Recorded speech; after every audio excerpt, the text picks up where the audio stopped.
insert a dielectric inside a spherical conductor, capacitance will increase k times. which is technique? k times বেড়ে যাবে, dielectric constant যত তত গুণ capacitance বেড়ে যাচ্ছে। তার মানে ডাইইলেকট্রিকের কাজ কি?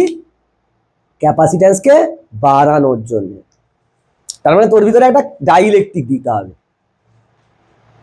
তাহলেই তোর ক্যাপাসিট্যান্স বেড়ে যাবে। এবার ডাইইলেকট্রিক তো কিনতে পাওয়া যায় না, চৈতের দোকানে গিয়ে তো বলতে পারবি না যে আমার পড়াশোনার জন্য একটা ডাইইলেকট্রিক দাও, মাথায় ঢুকিয়ে নিলি ক্যাপাসিটি বেড়ে গেল, তা তো হবে না। একে বিল্ড করতে হবে, একে বিল্ড করতে হবে। বুঝতে পেরেছি না বুঝতে পারিনি? তার মানে স্পেরিক্যাল ক্যাপাসিটারের জন্য কি দেখলুম, যত রেডিয়াস বেশি হবে তত ক্যাপাসিট্যান্স বেশি হবে। আর একটা ক্যাপাসিট্যান্স কার উপর ডিপেন্ড করে? মিডিয়ামের উপর। যেই মিডিয়ামের ডাইইলেকট্রিক কনস্ট্যান্ট যত বেশি তার ক্ষেত্রে ক্যাপাসিট্যান্স তত বাড়বে। বুঝতে পেরেছি না বুঝতে পারি?